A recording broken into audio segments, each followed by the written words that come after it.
Hadir satu lagi pemain dari Tiongkok di kelas SUV medium. Ini adalah Leapmotor dengan produk perdananya di Indonesia, yang dia akan bermain di kelas SUV medium dengan harga 400 jutaan, tapi dengan desain futuristis, fitur yang lengkap, kabin yang lega, dan sejumlah keunikan yang tidak dimiliki oleh pesaingnya. Dan harganya akan bermain dengar-dengar di 400 jutaan rupiah, atau bahkan mungkin bisa kurang dari itu. Ini adalah review pertama dari Leapmotor B10.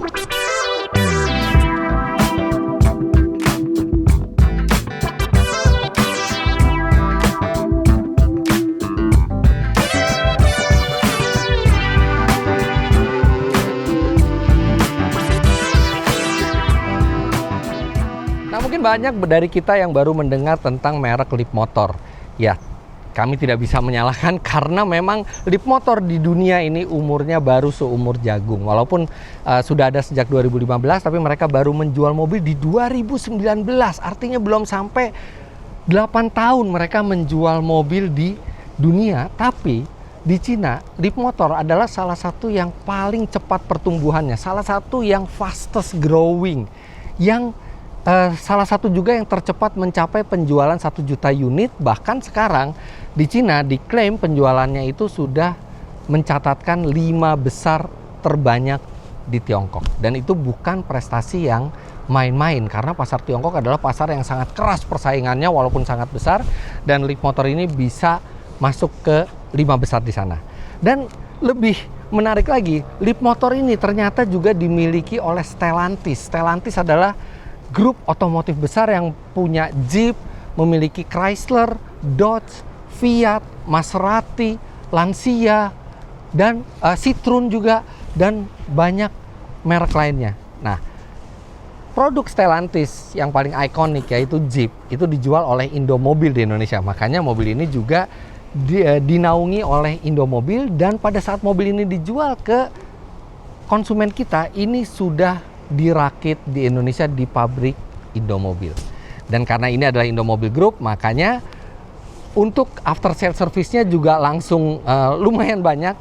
Di awal kemunculannya saja sudah ada langsung 7.3S di Indonesia, dengan 4 titik itu ada di Jabodetabek.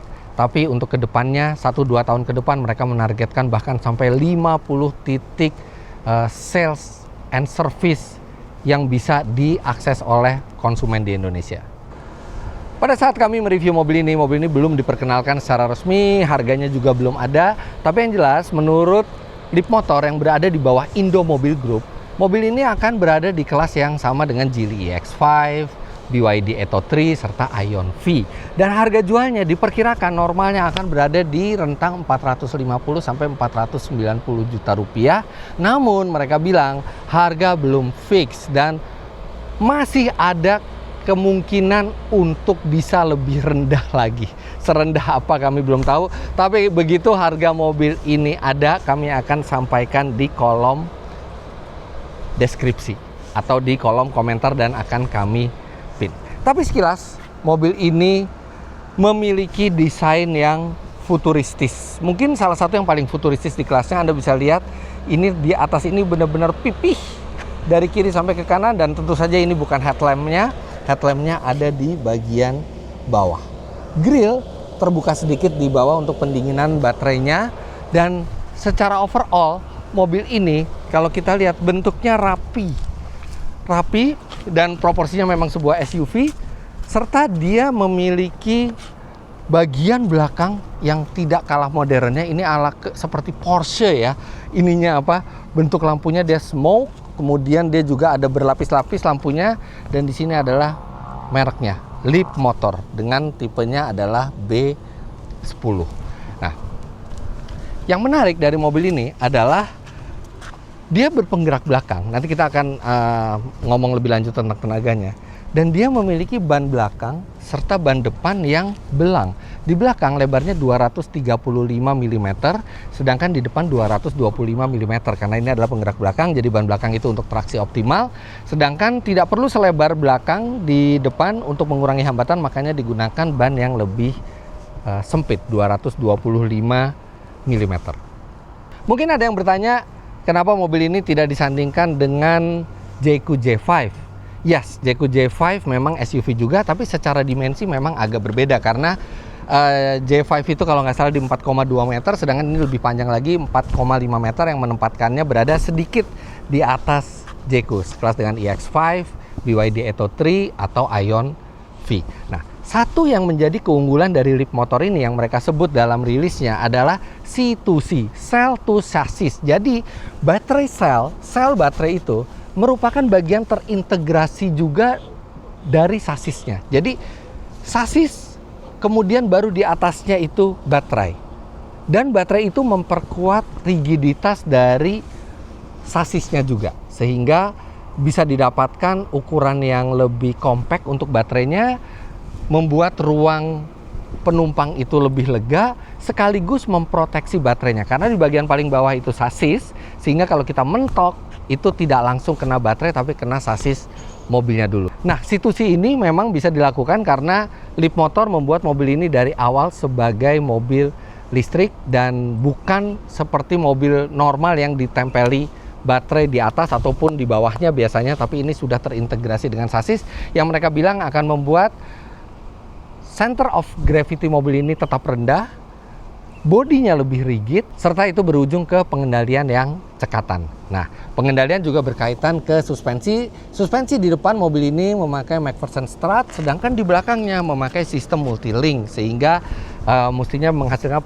pengendalian dan pengendaraan yang lebih dewasa dan mantap di jalan di kecepatan tinggi atau kecepatan rendah. Tapi itu nanti kita akan coba karena kita ternyata diberi kesempatan untuk mencoba mobil ini di jalan, walaupun pada saat syuting ini mobil benar-benar masih rahasia. Karena ini adalah penggerak belakang, jadi tidak ada terlalu banyak komponen mekanikal di depan sehingga bisa ada front trunk. Ya, ini bisalah untuk nyimpen kabel charging yang portable-nya, walaupun memang nggak terlalu rapi ya, di sini nggak ada tutup, tapi minimal Anda punya penyimpanan yang menambah kepraktisan di depan. Sedangkan di belakang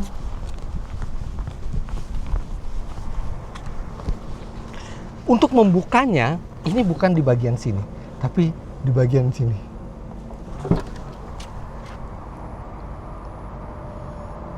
Bagasinya cukup lega dengan tray cover seperti ini, dan di bagian bawahnya juga masih ada tempat untuk penyimpanan, tapi memang sebagian besar komponen mekanikal itu berada di bawah bagasi. Nah, mobil ini full elektrik. Tenaganya mencapai 214 HP yang semua disalurkan ke roda belakang dengan torsi 240 Nm. 0 sampai 100 km per jam diklaim tuntas dalam 8 detik saja, dan dia punya top speed yang dibatasi di 170 km per jam.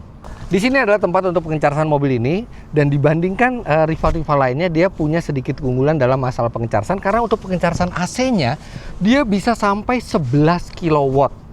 Sedangkan rivalnya rata-rata berada di 7,7 kW. Sedangkan untuk DC chargingnya, kita bisa buka dua-duanya seperti ini. DC chargingnya ini bisa sampai 168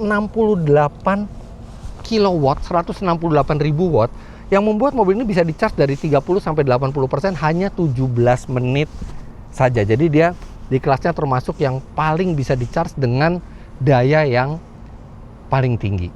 Baterainya sendiri itu kapasitasnya 67,1 kWh, yang diklaim itu bisa menjalankan mobil ini lebih dari 500 km standar NEDC 516 km.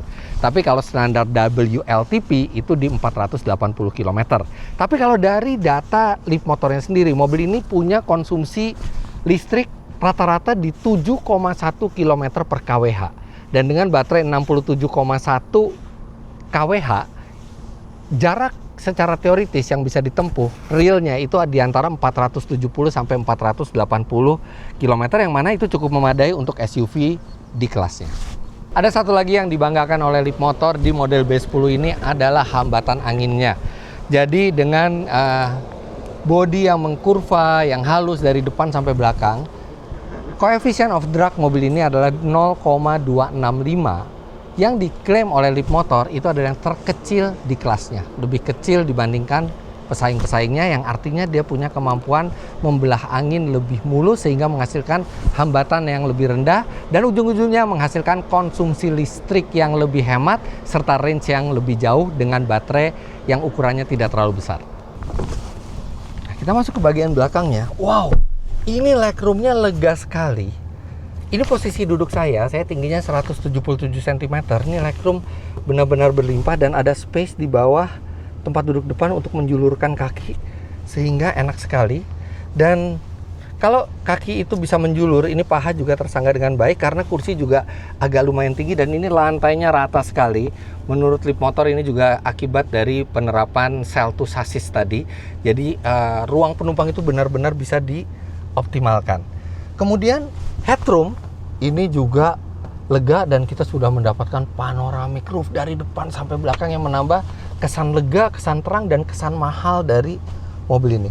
Untuk material, di sini materialnya sudah material empuk, tapi di sini masih ada material keras, tapi material kerasnya tidak terlihat murah sama sekali. Kemudian di bawah sini ada laci penyimpanan kecil dan ada 2 buah USB slot, ada USB-C dan kalau misalnya Anda masih terjebak dengan gadget masa lalu masih ada USB-A untuk Anda. Nah, di sini kesannya cuma ada satu ventilasi AC, padahal sebenarnya ini ada 2 yang bisa mengarahkan angin secara individual. Menarik sekali, desainnya kesannya satu tapi fungsinya untuk 2 ventilasi AC. Di sini ada armrest yang sayangnya di sini tempat minumannya menghalangi tangan. Jadi kalau kita bawa minuman di sini ya armrestnya kita harus agak miring seperti ini. Tapi ketinggiannya proper. Kemudian bangku belakang juga sudah ISOFIX. Untuk kerebahannya sayang sekali dia tidak bisa direbahkan. Dia tidak tegak-tegak amat tapi juga nggak rebah-rebah amat ya, biasa lah. Tapi lebih cenderung ke arah tegak posisi duduknya ini. Sekarang kita ke bagian depan. Ya seperti layaknya mobil modern, dia sudah dilengkapi dengan keyless smart key. Jadi kita tinggal kantongin aja untuk menjalankan mobil. Tapi dia punya satu extra layer protection lagi. Jadi kalau misalnya Anda nggak pengen sembarangan orang bawa mobil Anda, walaupun dia punya akses ke kunci, Anda bisa menambahkan PIN di sini.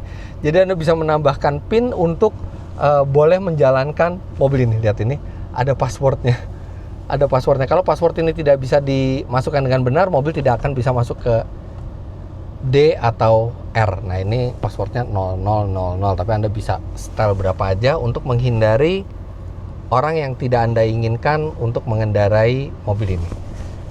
Dashboard dari mobil ini rendah, jadi visibilitasnya sangat lega. Kemudian setir ini bisa diatur tilt dan teleskopik, serta pengaturan kursi ini sudah menggunakan elektrik dan posisi duduknya ergonomis. Jadi enak, posisi tangan dan kakinya itu pas.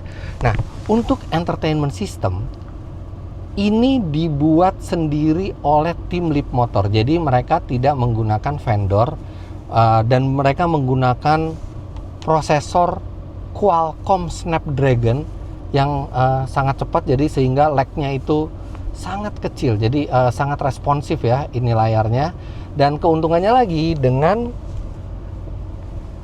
operating system yang dirancang in-house, update itu bisa dilakukan dengan sangat mudah. Bahkan mobil ini punya sambungan internet untuk menghubungkan mobil ini ke handphone Anda. Dan selain Anda bisa mungkin nantinya, karena saya belum lihat softwarenya, mungkin nantinya bisa mengecek kondisi mobil, dia juga bisa melakukan over the air update. Jadi update tidak harus ke bengkel resmi, bahkan update bisa dilakukan secara otomatis ketika mobil itu terparkir di rumah. Nah itu bisa dilakukan karena memang operating systemnya in-house dari Leapmotor sendiri. Bahkan Leapmotor merancang mobil ini, menurut klaim mereka 80% mobil ini dibuat in-house, tidak memakai common part seperti yang dipakai mobil-mobil listrik dari Tiongkok lainnya. Dan itu memberikan nuansa yang lebih eksklusif bagi pemiliknya. Nah, walaupun memang harus diakui layar 2 seperti ini, satu instrumen satu multimedia, itu stereotip seperti yang lainnya, tapi memang secara desain ini cukup berbeda dibandingkan banyak kompetitornya. Serta tombol-tombol fisik sudah sangat dikurangi di mobil ini.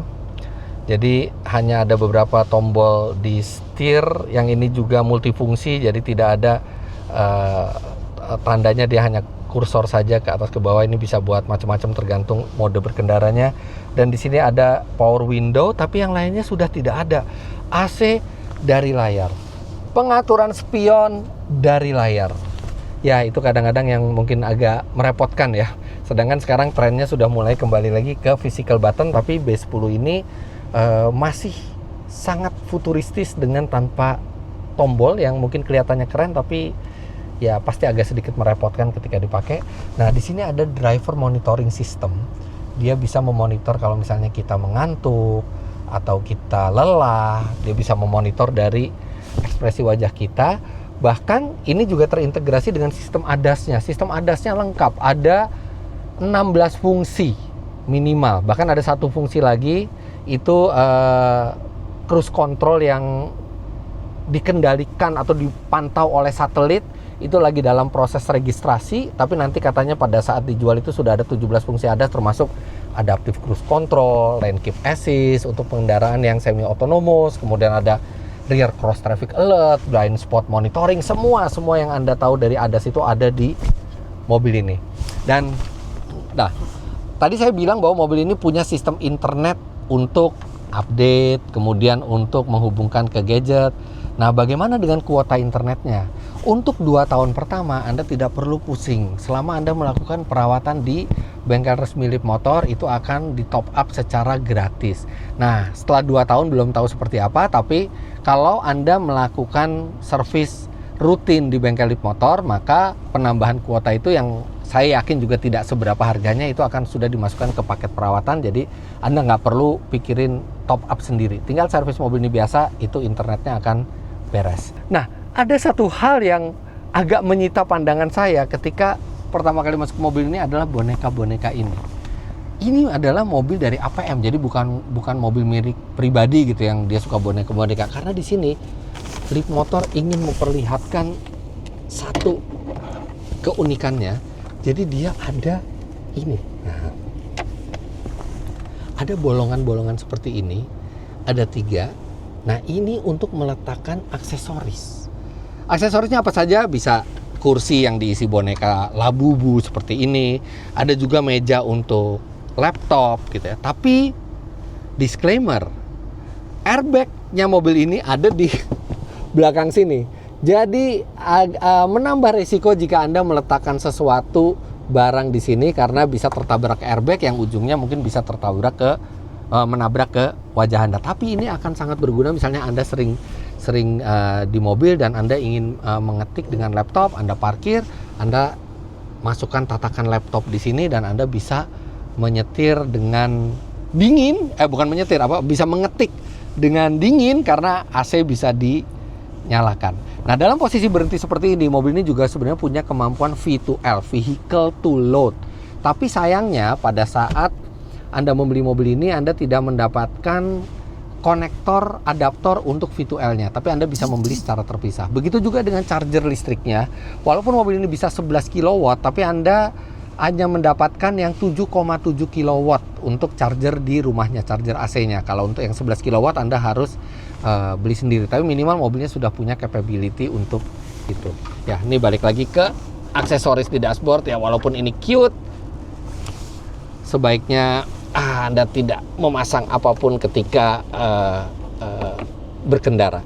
Dan aksesoris-aksesoris yang terkait dengan 3 bolongan ini tidak dijual oleh Indomobil, tapi Anda bisa mencari di Alibaba Store misalnya, karena memang Indomobil tidak bisa menjual satu aksesoris yang itu menambah resiko keselamatan. Dan kalau Anda mau menambah aksesoris di sini, artinya Anda juga harus aware bahwa Anda harus menggunakannya ketika tidak berjalan, yang mengurangi resiko airbag meledak. Nah, tapi sekarang yang ini kita copot dulu karena saya mau berjalan dengan mobil ini. Ya, sebenarnya di samping nggak ada penumpang sih, cuman kalau kena airbag siapa tahu bisa kelempar ke saya, jadi kita copot dulu. Sekarang pertama kalinya saya akan mencoba mobil yang mereknya Leapmotor. Oke. Oh iya, ini lampunya, udah LED, bagus ya. Di sini juga ada kaca. Kacanya dilengkapi dengan lampu LED juga, baik di kanan maupun di kiri. Oke, transmisi ada di sebelah kanan. Let's go.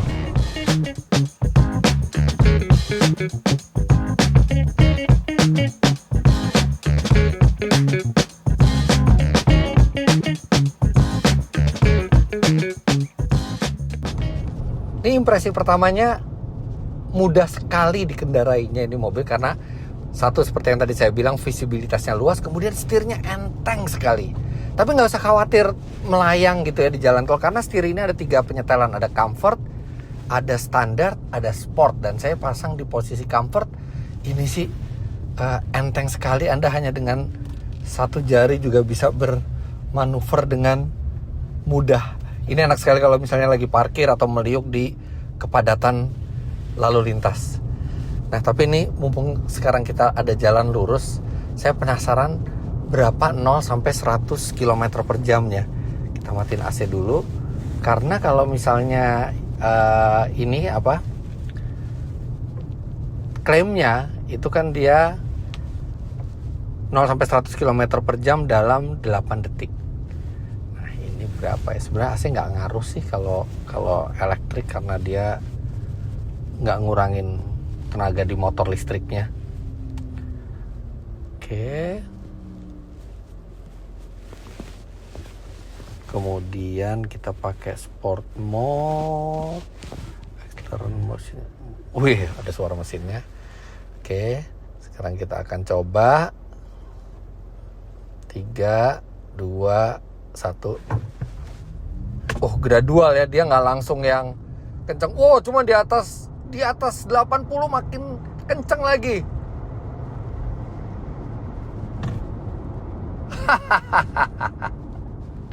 Ternyata nggak 8 detik. Mereka klaimnya 0 sampai 100 km per jam dalam 8 detik, tapi kenyataannya 7,0 detik. Tinggal satu start yang lebih bagus lagi, bisa mungkin di 6 detikan gede. Artinya ini mobil yang akselerasinya sangat kuat, tapi penyaluran tenaganya tuh halus. Walaupun di sport mode dia tuh halus, gradual, tapi nggak lama gradualnya dia langsung tenaga maksimal. Jadi tetap kerasa instan, torsi instannya tuh tetap kerasa. Ini menyenangkan akselerasinya. Untuk bantingannya sama aja di semua mode, nggak ada beda. Dia dia suspensinya bukan yang adaptif.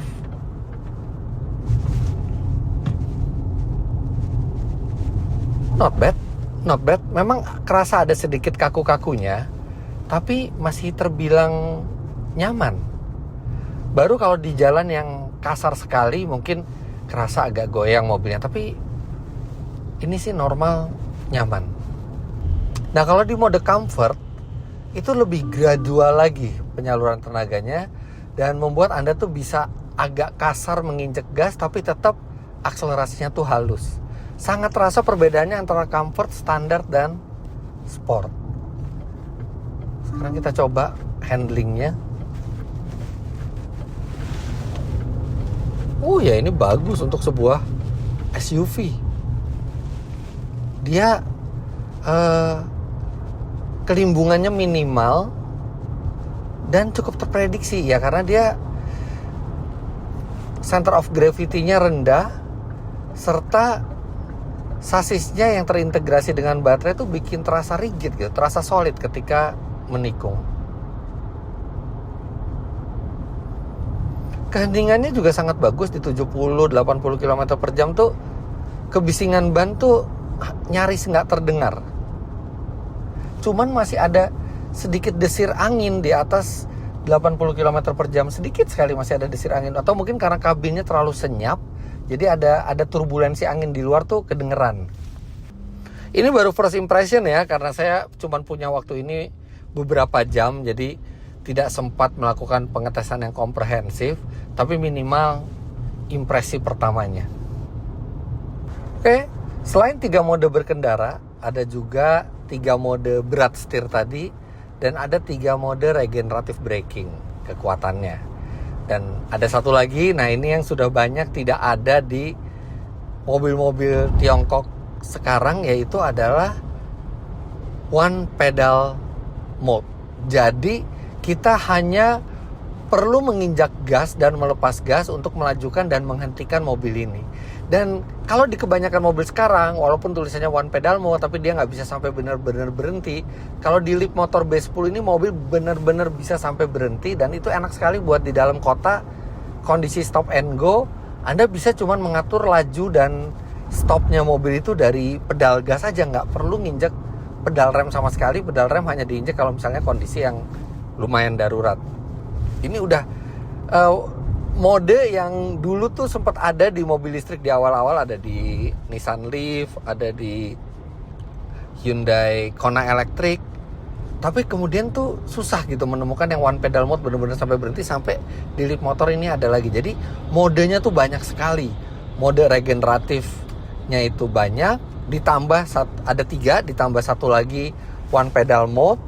Kemudian berat setir juga bisa di setel 3 posisi, dan mode berkendara itu penyaluran tenaga juga bisa di setel di 3 posisi. Tapi saya senang yang kayak gini nih, mode yang comfort, karena benar-benar setirnya walaupun jadi nggak ada feedback ya, emang setirnya nggak ada feedback dari jalan, tapi enteng gitu melajukan mobil ini tuh kayak effortless sekali, apalagi penyaluran tenaganya tuh juga effortless. Ini nih nggak kayak mobil yang baru didesain oleh pabrikan yang belum lama ada di dunia gitu. Ini cukup matang desain, rasa berkendara dan kualitasnya.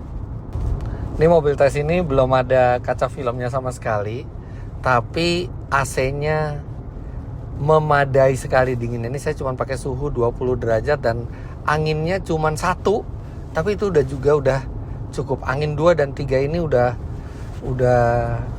sangat dingin, bahkan untuk matahari yang lagi terik dan mobil yang tidak pakai kaca film. Nah, ini kita coba adaptive cruise control dan lane centering assist-nya. Dia pasti nanti akan memerlukan tangan untuk memegang setir. Nah, ini belum ada sensor sentuhnya, jadi harus digoyangin, tapi sedikit sekali. Ngegoyanginnya tuh benar-benar sedikit sekali, jadi nggak akan terlalu problem. Dan ini performa belok-beloknya ini cukup halus dan presisi. Di depan kita lihat halus kok, nggak jerky.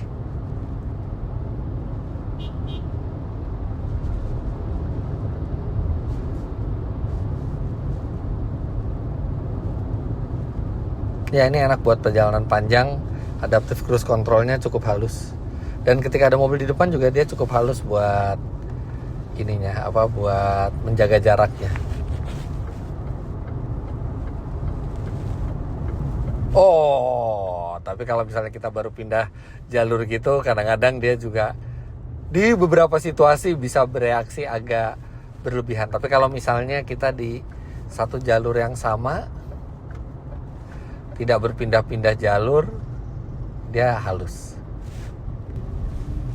Secara overall, Leapmotor B10 ini mobil yang cukup solid untuk dikendarai.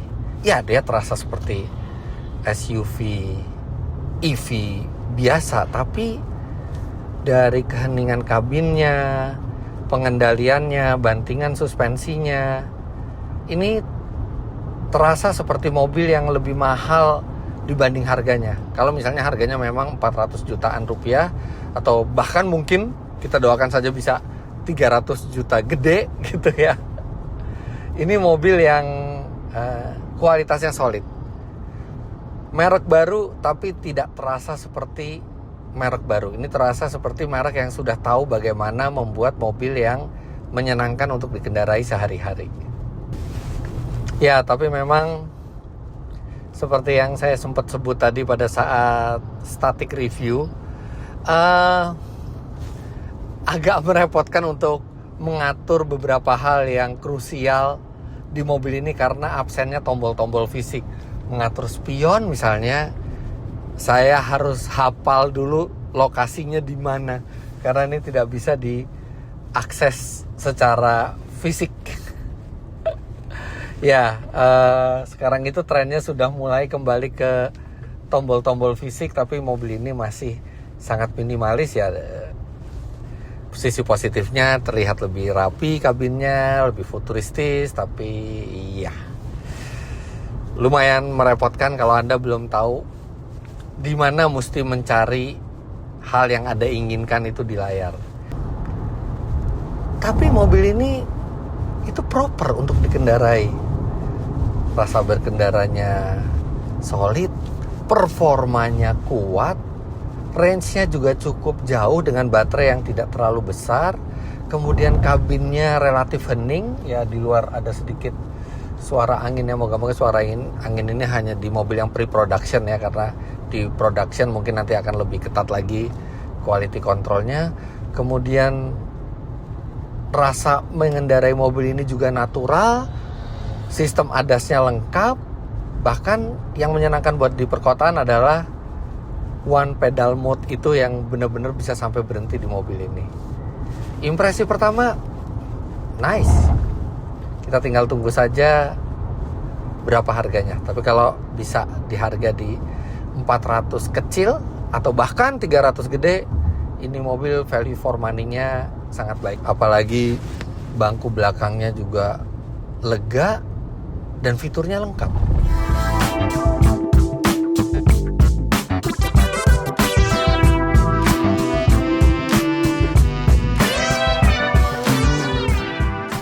Leapmotor B10 ini adalah produk pertama, tapi nanti kedepannya mereka akan memasukkan sejumlah line up produk lainnya. Jadi kita lihat saja bagaimana kiprahnya di Indonesia ini. Dan kita juga menantikan, Autodriver menantikan bisa meminjam mobil ini lebih lama sehingga bisa melakukan pengetesan yang lebih komprehensif, lebih panjang jaraknya, lebih lengkap, sehingga bisa lebih akurat dan detail memberitahukan ke Anda apa saja kelebihannya dan apa saja kekurangannya, bagaimana performanya, bagaimana konsumsi listriknya, bagaimana range-nya di dunia nyata. Tapi itu nanti setelah kami bisa pinjam unit tes dalam jangka panjang. Tapi untuk sekarang sekian dulu First Drive kali ini. Jangan lupa Anda klik like bila menyukai video ini, komentar di bawah, dan subscribe ke channel Autodriver jika Anda belum. Follow Instagram kami @autodriver_. Kemudian main-main ke website kami di www.autodriver.com dan download aplikasi kami Autodriver di Google Play Store. Terima kasih banyak Anda sudah menyaksikan. Sampai jumpa di video selanjutnya. Bye-bye.